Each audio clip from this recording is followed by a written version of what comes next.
I have a friend from college who I got into a texting conversation with recently, and they were telling me that apparently there was a convicted murderer in, like, not just their town, but on, like, their street, like 2 blocks away from their house. You mean living or visiting or what? There was someone, like, 2 blocks away from their house, chopped someone up and packaged another human being up in their basement. Oh, that's nice. It was on the news. This just happened? Yeah, like a couple days ago. Huh. Where do they live?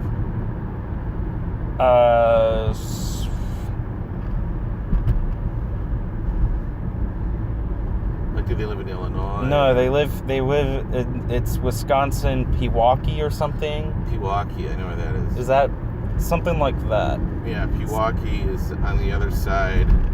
Well, it's if you take Capitol Avenue and go west, you wind up in Pewaukee. Mm-hmm. Capitol Drive, I should say. And then you get chopped up by a serial killer. You get chopped up by a serial killer, yeah. Pewaukee's kind of a weird little town. There used to be a magic store there, I'm not sure. A magic store? A magic store. What do you mean by a magic store? Like where you go and buy magic tricks? Uh-huh.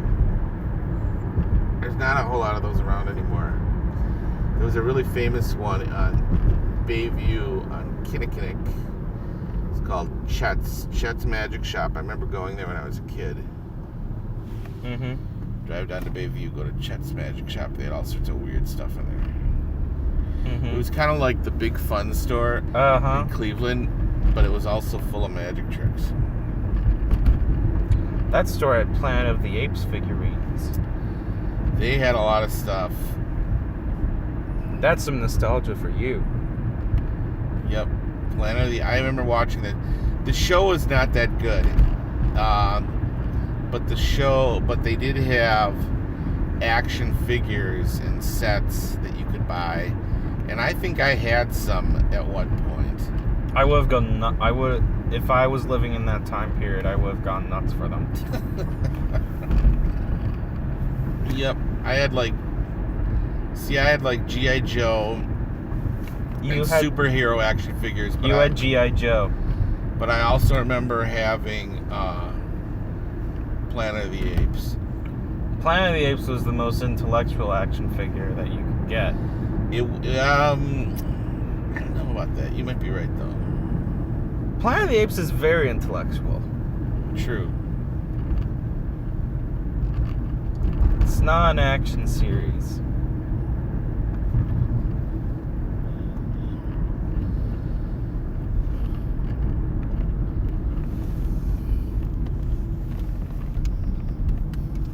I remember my mother didn't like the ending at all. She was like, I don't understand why he has to use that kind of language. I was like, well, let's see. He's just figured out that the world he came from was destroyed by an atomic bomb and all that's left is the Statue of Liberty. If I was him, I'd be swearing too. Well, I just don't think it's appropriate for him to be using that language.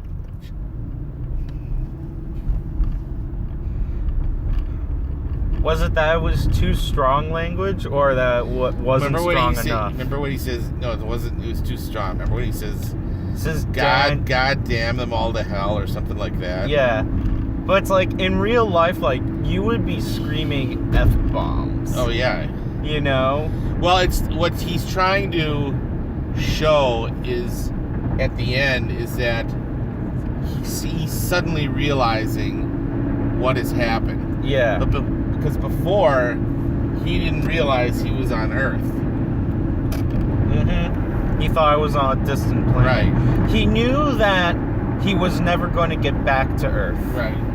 Hey, superb video for adults. It's superb. And it's for adults. It's not like that shoddy video.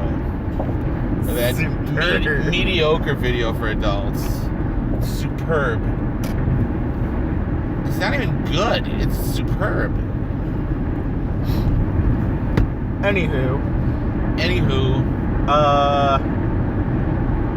Yeah. Darn you all to hell.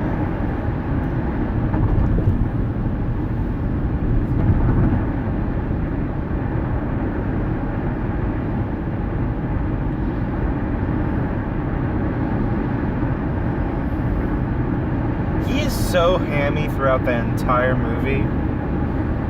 Yeah, well, that's sort of his... Charlton Heston had a very sort of hammy style. It was just sort of the way he acted. He tended to play sort of outsized, outrageous characters. Not necessarily the hero either. He's in a great movie we should watch sometime. I think it was directed by Orson Welles, called Is Charlton Heston dead yet? I think so, but I'm not positive about that. He's alive. I wonder what he's doing now. I know he was going senile.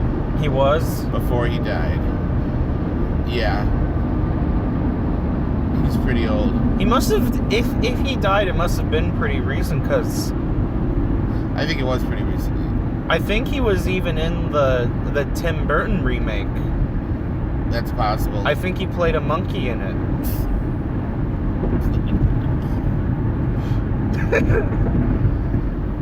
No, I'm sorry, Mr. Eston. We don't have any roles that are human, but if you like, we might be able to get you in as a monkey. Let's not knock. God damn you all to hell! Let's not knock any monkey. I'm not playing a fucking monkey. Let's not knock any monkey, because let's be honest, Roddy McDowall deserves like 4 Oh my Oscars. God! Exactly. He deserves an Oscar for every fucking movie he was in. He was brilliant.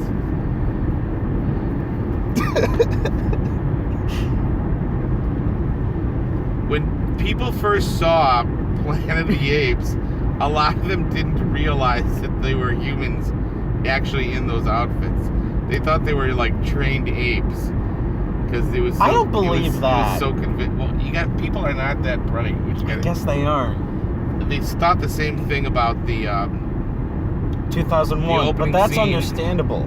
Because the effects they worked hard to make the monkey costumes look like monkeys, so that when you're walking around it, you're even walking like a monkey. Right. But yeah, I think there were those were actually ballet dancers in a lot of them, because they were really skinny, and just the way they moved, sort of the fluidity of their movements.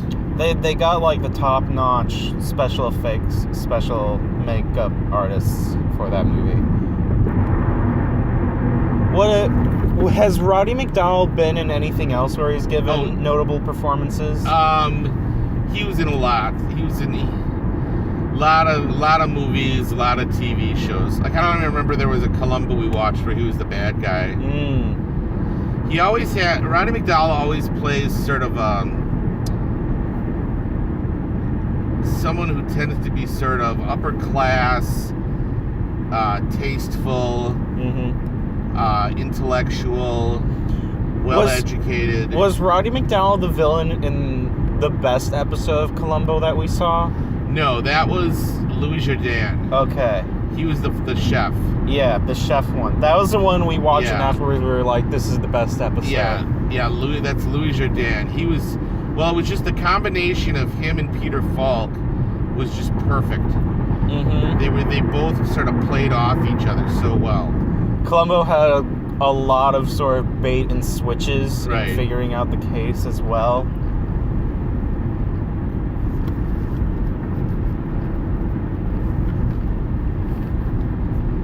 Columbo. I subscribe to the Columbo YouTube channel.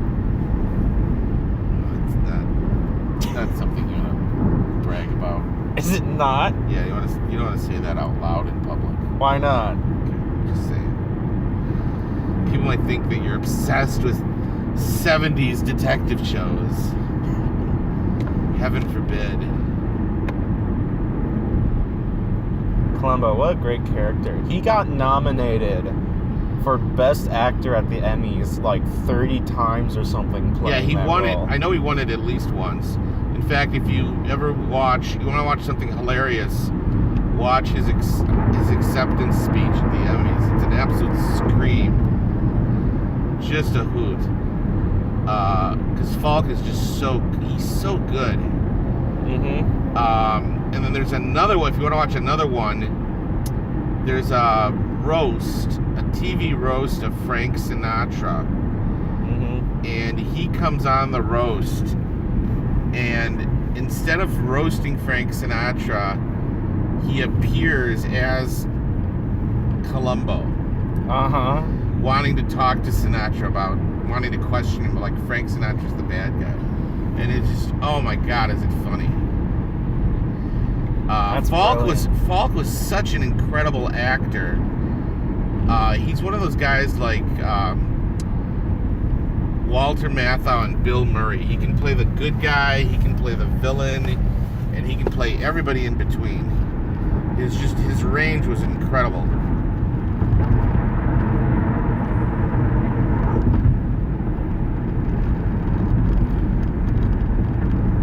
It's one of those it's one of those characters where like the character and the actor were one. Yeah, well, Columbo was actually I don't think it was written for him, but it was very obvious that when he started doing it, that was sort of the perfect role for the perfect actor. Mm-hmm. There was nobody else who could do it. I know it was offered to other people before they offered it to him, because he was not that famous at all, and they were trying to get somebody more famous in it. Do you know that the pilot episode of Columbo was Steven Spielberg's first thing that he directed, his first credit? Yeah, he was in TV before he got into movies. A lot of his TV work was so good it got turned into movies. That's what Duel was. Right. Duel was initially going to be a TV movie, and then after he made it, the studio was like, hold on, we could release this in theaters if we wanted.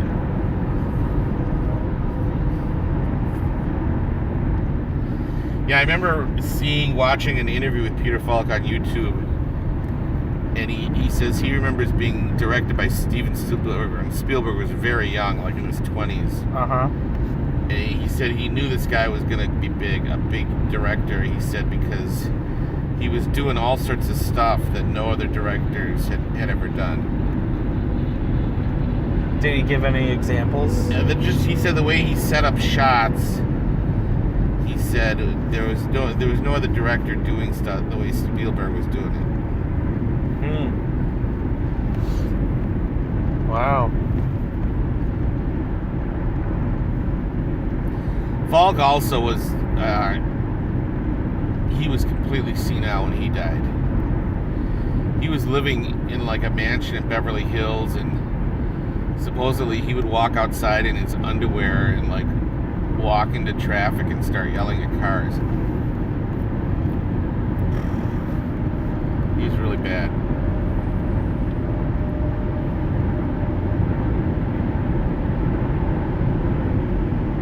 I wonder if Frank Sinatra was ever on Columbo. I don't think so. He would work great as a villain, but yeah, he would be a great villain. I don't know. He might have considered himself to be above that. Well, he did The Tonight Show a lot, which was often very comedic. But then he did a lot of serious roles. Sinatra was famous for only doing 2 takes.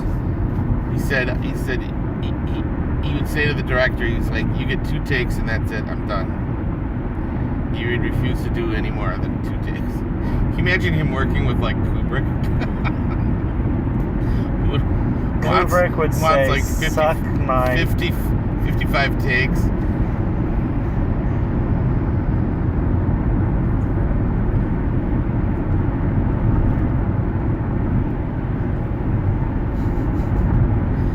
What you gotta... Sinatra was one of the most powerful people in show business. So he had, the ability to say that. Very few actors could get away with saying something like that. Because when you're hired to act, you have to do as many takes as the director wants you to do. But for instance, Clint Eastwood is another one. Clint Eastwood does whatever you see on whatever movie he's doing, it's usually the first or the second take. He rarely does any more. Because he thinks by the third take it's getting old.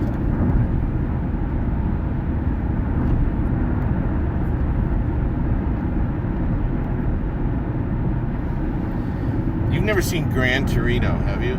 That's a great movie. No, I have not seen Gran Torino. That's just... It's considered by many to be the final Dirty Harry movie. Even though the character he plays is not Dirty Harry. It's if you imagine Dirty Harry being retired and living in a big house in Michigan, it's the same kind of character. I wonder if Clint Eastwood will ever do another action movie. Well, The Mule, the one that just came out, I guess has some action in it, where he plays a drug runner.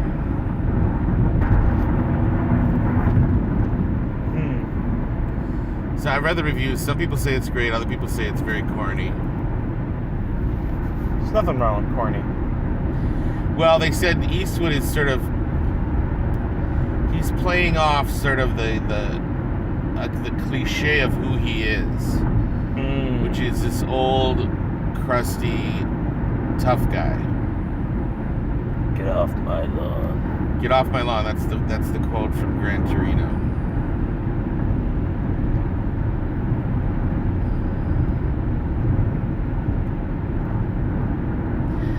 There's a great scene in Gran Torino where he confronts these couple of punks that are beating up like high schoolers on the way home from school. And he says, there's sometimes when you mess with the wrong person, he goes, but you don't realize it until it's too late. He goes, this is one of those times. And he reaches into his jacket, and you think he's going to pull out a gun. And instead he just pulls out his hand. But his hand is shaped like a gun. And he points it at this kid. And he goes... And the kid's like got some girl that he's asked me. He's going, why did you let her go? And the kid's looking at him like, what the fuck, old man? Why don't you get the hell out of here before I kick your old, white, wrinkly ass? And then Clint reaches into his jacket and he pulls out this huge gun. And he points it at the kid. He goes, how about I just blow a hole in your head? How would you like that? That's not the actual dialogue, but it's just a hilarious scene because when he first does it, it's just his bare hand with no gun.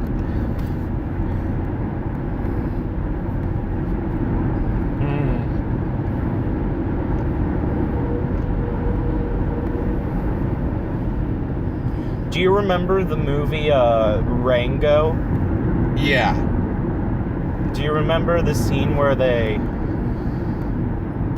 there's an entire scene in Rango where they have strong allusions to Clint Eastwood, and there's like an entire dream sequence where the main character sees him. That movie makes all sorts of allusions to other movies. Like it alludes to Chinatown, that tortoise, the old turtle, who's the villain in Rango, is clearly based on the villain in Chinatown.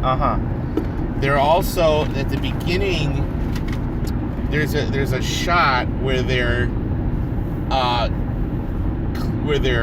doing a visual allusion to Fear and Loathing in Las Vegas that was directed by Terry Gilliam.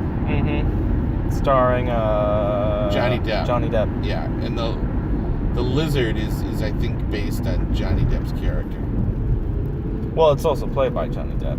Oh, it is? I didn't know that. Okay. Yeah, voiced. That movie had the way they made that film was really interesting.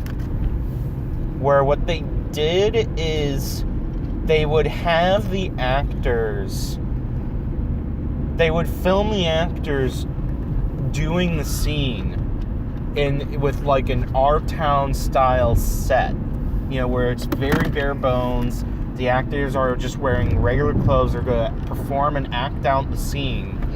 And then after they have that done, they would animate the scene and basically trace the movements and micro expressions on all the actors. It's a very weird movie.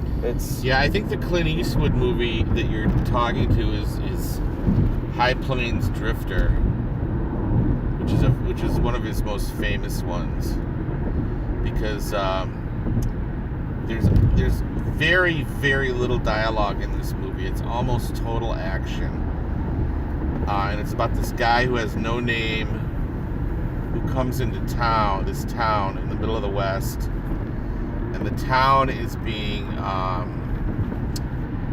harassed by this gang of like bank robbers or something.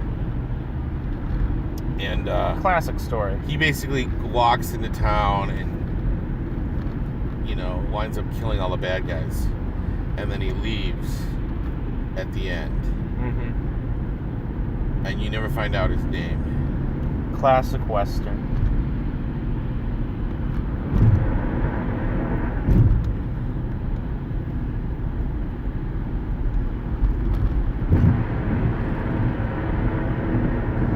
High Plains Drifter is great. He has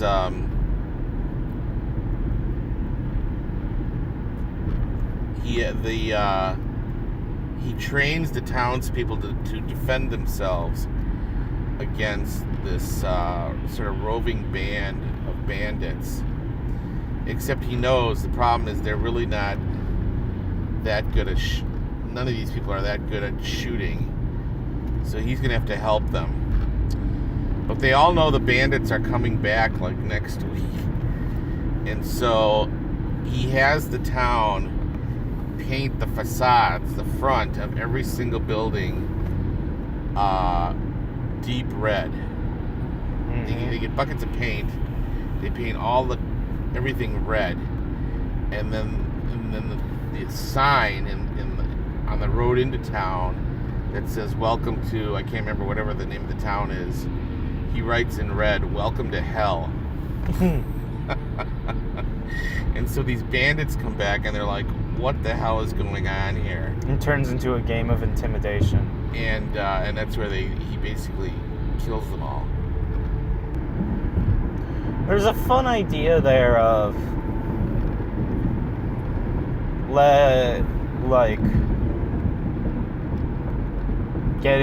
getting rid of the bad guys by just scaring them.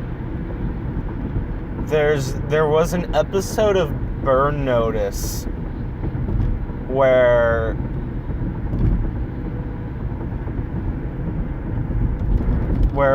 what is the name of the guy in Burn Notice again? Michael, what was his last name? My name is Michael what? Something. I want to say it's Michael Scott, but that's the character from The Office. My name is Michael something, and I'm a spy. Anyway, there's an episode of Burn Notice where Michael, he's scared. There's some mob group or gang group that's messing around with some other group of innocent people. Right. And the way he messes with the bad guys is he convinces them that he's the devil. And so in every scene where he talks to them, he always confronts them in like a black suit with like a red undershirt. Really? I don't remember that one. And he's got all sorts of little things where it's like nothing is actually lethal, but he's like magic tricking them. Right. And so there's a moment where he like presents himself like he's being taken prisoner, but he gives himself a special pair of handcuffs where one of the links in it is weak. And so there's a moment in it where, like, he just breaks the handcuffs and he's making it look like, look at me, I'm all powerful. Right. And he just completely scares the shit out of the bad guy. That show is great, but to me, sometimes it was like watching a Bugs Bunny cartoon. Some of the things were, they stretched credulity right to its breaking point. Like, whenever they had to do something at the last minute, he would be like, okay, Fiona, you're gonna get a grenade launcher, and who is an axe? You're gonna get like an M16 rocket launcher. And Fiona would just come up with this stuff, and it's like, where do you get a grenade launcher at the last minute? You don't just walk into a store. Yeah, I'm looking for where's your grenade launcher section? I need one. You know what? I'll say one thing that was really good about Burn Notice, it never felt like it was pulling its punches. It never felt like it was running on the cheap, you know? Yeah, I agree. But it did, to me, often have its tongue in its cheek. That's fine. With some of the plots. But like, you know how, like, during the latter moments of Agents of S.H.I.E.L.D., where it really felt like the show did not have the budget it had to begin with? Agents of S.H.I.E.L.D., the problem with Agents of S.H.I.E.L.D. was that they went off the rails. They turned into a soap opera where they had a really, really good idea that they lost track of. Mm-hmm. Which was basically, this is Mission Impossible with superheroes. That's a great concept. I mean, it's just an absolute great side. You can have a different superhero every episode. Right. You can have a different villain. But everybody loved Mission Impossible because it was always like, oh, how are they going to pull this off? And it was Mission Impossible. Classic Mission Impossible was always really creative. Right. Exactly. It was always. It had a formula that got repetitive, but it was always really creative and smart. Right, they were always doing something that was, we're going to make a rubber mask so that you look like the dictator. We're going to strap it around your head and zip it up in the back, and nobody's going to know that. And there were a few moments of Agents of S.H.I.E.L.D. when they had that. There was one episode where they had to steal some painting, and the painting was stuck in a safe, and the safe was in the basement of a mansion. And the mansion was having, like, a house party. Yeah, I remember that. And so they had to, like... And Agent May goes in and she starts flirting with some guy. She has to flirt with some guy. And everybody's to distract like, what the hell's him. going on? That's not the agent. And Agent Coulson has to shake hands with someone, and when he shake hand, like, his robot hand scans the fingerprints. And then they have to dance or something. But the problem is they totally forgot about that, and they turned it into a soap opera, and it was just like, oh God, I can't take this anymore. What's her name gets kidnapped by a big jar of chocolate pudding.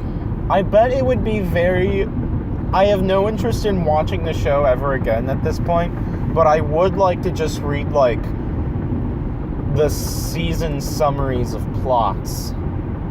You know? Yeah. Just to figure out what insanity is going. Because last you told me they blew up Earth.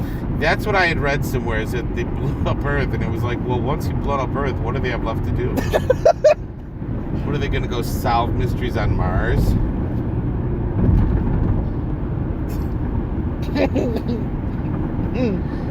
To me, that whole thing about getting kidnapped by the giant blob of chocolate pudding, and then the guy comes back whose face turns into a squid. It was so confusing and ridiculous. And it was like, who cares? Who cares about this guy whose face looks like a squid?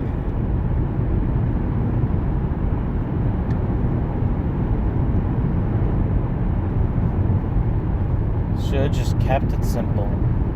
I know. I think the show still is running. I wouldn't doubt it.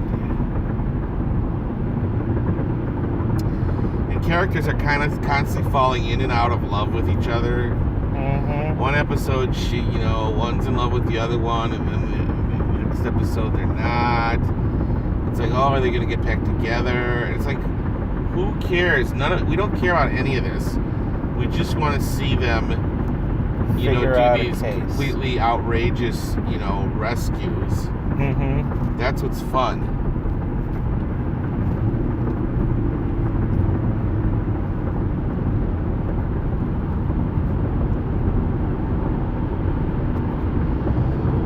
I mean, can you imagine if, like, Breaking Bad had turned into a soap opera? That would have just been horrific. I wasn't someone who followed Breaking Bad, but like I'm thinking more like if that happened to like Better Call Saul. Imagine there were love interests. For instance, Jesse had a girlfriend, mm-hmm. but she gets killed, and then he gets another girlfriend, and she gets killed. And the whole point of the show was that anyone who becomes involved with Walter winds up having their lives destroyed. Uh-huh. Because he himself is destroying himself and everyone around him because he's cooking meth. Yeah. The show is not about the glamour and the success of being a drug dealer. It was quite the opposite. It was how his life goes from being bad in the beginning to considerably worse by the end. His life is completely in the toilet by the end of that show. The entire show takes place within the time span of about 1 or 2 years, right? Something like that, yeah. I'm not sure the exact. It's a couple of years, though. The show doesn't take place over the course of 5 years like it was filmed. No, because he has terminal cancer. Mm-hmm. Which manifests itself in a variety of ways. But the whole thing is that he discovers sort of this new outlet for life, mm-hmm. which he didn't have in teaching or anything else. And he discovers this new outlet. The problem is it's a criminal endeavor, and it destroys other people. Mm-hmm. But he's still really good at it. He's really good at it. He has more power than he ever had before. It's like the ring in Lord of the Rings. Mm-hmm. The ring gives you all this power, but the ring also destroys you and everyone else. Yeah. And there were some moments where he really goes down some dark territories to get things done. Oh, exactly. That's the thing. Things get worse and worse. They don't get... Like, I talked to people who thought that movie glamorized drug dealing, and I said, if you watch it, it really doesn't, because his life just keeps getting worse. It doesn't get better. And in fact, every time he tries to, like, celebrate or enjoy his success, something invariably goes wrong, and things just... I remember, from what I've seen, there's an episode where he tries to buy his son a sports car. Right. Yeah, and that goes wrong. And there's other things he tries to do. The only thing that he really does good is that he uses his money to help Hank when Hank goes into rehab. But what you got to remember, though, is the reason Hank goes into rehab is because he was almost killed by the 2 assassins that came to kill Walter. And then Gus says, don't kill Walter, kill Hank. Because Hank is on to Gus. That's one of the great scenes in the movie is when Hank figures out that Gus is the kingpin. And nobody else believes him. Because Gus is this upstanding, businessman in the community. Who does all these other charities, and everybody likes him, and Hank knows that something is very, very fishy about Gus, but nobody will believe him. And Gus figures out that Hank knows, because Gus has a conversation with him, and just by the way Hank looks at him, Gus knows that Hank knows that something's up. And that's when Gus says to the cousins, those two bald guys, he says, kill Hank. But then Hank kills them. Is that the turtle head explosion scene? No, that's before. That's what the turtle head is what causes Hank. See, Hank was originally going to be, he got promoted to a job in like El Paso, and that's when the turtle head scene happens. And so he goes back to Albuquerque, which is a much smaller town, because what he saw in El Paso, that guy's, decapitated head on top of a turtle, and then the turtle exploding and killing all those guys. He can't handle it. It's like he goes into PSTD or whatever the hell that's called. PTSD. So he goes back to Albuquerque. I am looking forward to Better Call Saul. Yeah, who knows how long we're going to wait for that. Yeah, as long as it's quality, I can wait. You can wait 10 years. 10 years we get one episode. I gotta be honest with you, as big a fan as I am of that show, and I love that show, the last season, to me, didn't, with the exception of the final episode. The final episode was great, but everything leading up to it, to me, I don't know, they kind of lost their groove. It just didn't have the bite that previous episodes had. Everything has to reconnect to the present somehow. True. That's the part that it's like, how is everything we're being shown in the past going to reconnect to the present? And to me also, they're keeping Mike and Saul, who are the two lead characters, they're keeping them away from each other too long. They should be working together on something. That's when they don't necessarily need to be working together, but their plot lines need to interweave. They were working together. Remember, they worked together with the Kettlemans? And then they worked together on something else. And then they kind of went their separate ways. And that, to me, is when that was a mistake. They shouldn't have gone their separate ways. But see, the thing is, one of the problems is they can't do anything that messes with the Breaking Bad reality. And so Mike has to go to work. There's no choice. Mike has to go to work for Gus, because when you meet him in Breaking Bad, he's working for Gus. They can mess with the reality. Hasn't Mike's daughter grown 10 years or something? That's true. Fans have pointed out. Well, if you look at the characters, clearly the characters have aged from Breaking Bad. And there's not too much they can do about that.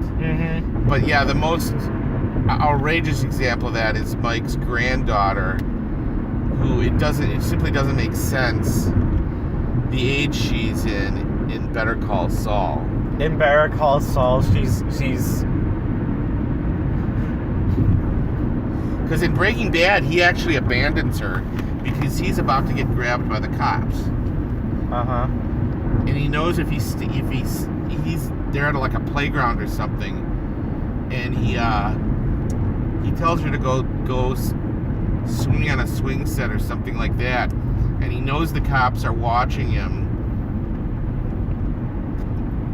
and he has to just walk away from her. Oh, Jesus. Because he has to disappear, otherwise the cops are going to grab him. Does he come back to find her? Or? No, he gets killed by Walter. Oh.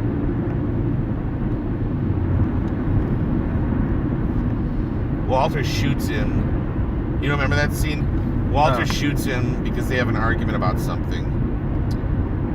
And then Mike, stumbles down to, a river. And he's just sitting on the riverbank watching the river.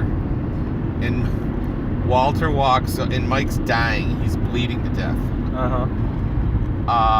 And Walter comes over and he apologizes to Mike for shooting him. And he goes, we've still got time. He goes, come with me. He goes, I'll take you to a hospital. And Mike goes, looks at him and goes, would you just shut up and let me die in peace?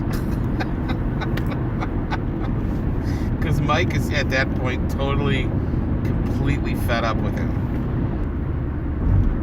That was another great... The scene where Mike has to kill the German guy. That was heartbreaking. That was great. That was just... I actually hated watching that. It was so... I was just cringing. I was like, no, don't do this.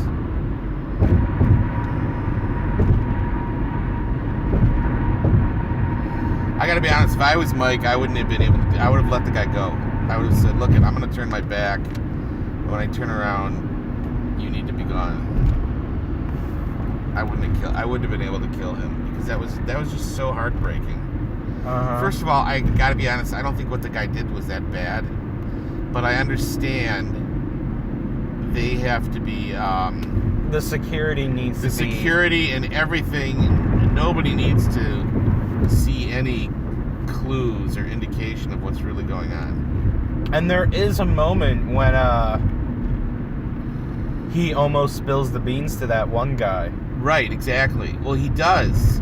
I think he's almost, at the bar. He's at the country club, and he gets the phone call from the guy, and the guy's like, "Oh, I'm a friend of Gus. I'm connected to this. Tell me this information." And right as he's about to explain it, yeah, Mike gets on the phone and tells him to shut up. Right.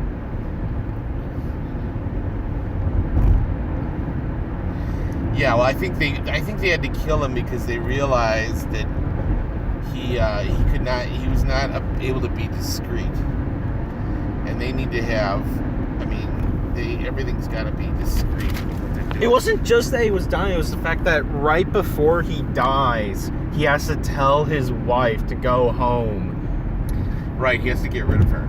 Does he say like "I don't love you anymore" or something around those lines? He says something like "I don't want to see you." He gets into an argument with her, even though he realizes he's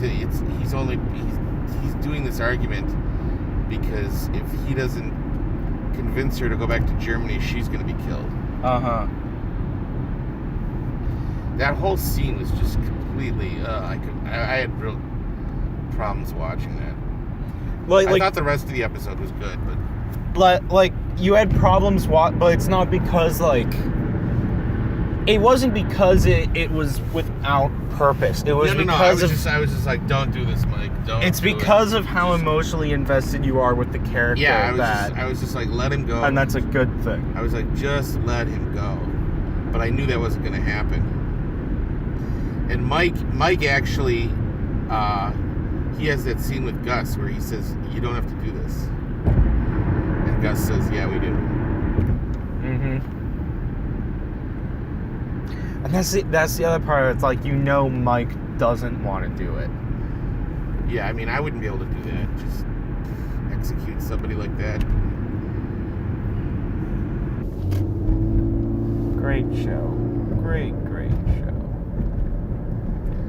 I'm going to be interested to see what happens with Kim in the next season. Because at some point...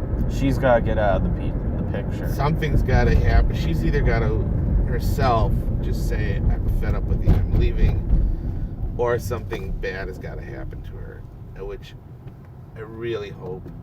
If Kim gets killed, I think there's going to be a lot of upset fans, because she's like the only character that everybody likes, and so if they do something, particularly something nasty to her, oh yeah.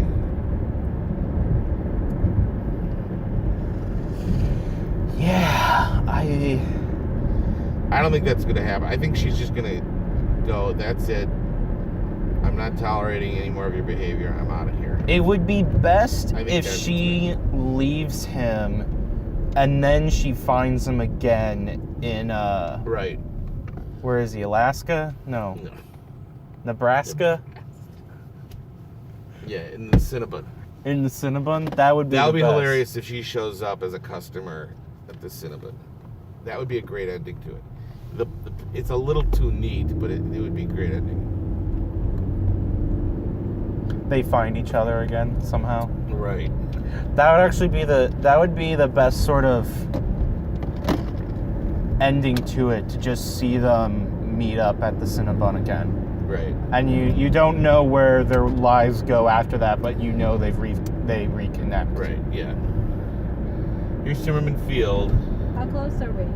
Well, here's Timmerman Field. Oh, okay. So are we like almost there? Yeah. All right. You can tell it's Timmerman Field because there are no planes landing or taxiing. This whole thing is a big front for something. I don't It'd be know fun what. to take like an all-terrain car and just running around on the field needlessly. Just run out the gas on it. I've always thought it'd be fun to have a pilot's license, but those are not cheap, and they can take a lot of time and a lot of money. I know people who have pilot's license. And you got Harrison Ford.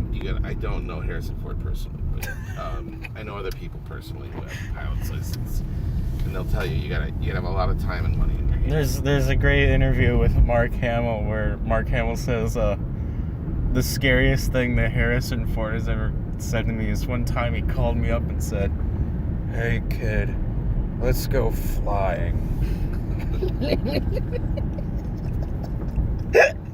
Is he the one who's crashed? Yeah, Harrison Ford crashed his airplane in a golf course. What? Yeah, that's how John Denver died. John Denver. It's like 5 years ago or Harrison Ford survived that? Yes, he Yeah. did. Okay, good. It was like 5 years ago or something around those lines. He crashed his car. Crashed his airplane. A lot of celebrities have been in really life-threatening. Jerry Seinfeld was driving on the Merrick Parkway on Long Island, which I've been on, and he rolled his car. So, something happened with the brakes, and he actually rolled his car several times. And fortunately, nobody was injured. Hmm. Well, I think that most people have probably been in at least one life-threatening experience in their lives. Yeah. So, although it must be accounted for that you're most likely to be flying a plane over a golf course if you are a celebrity.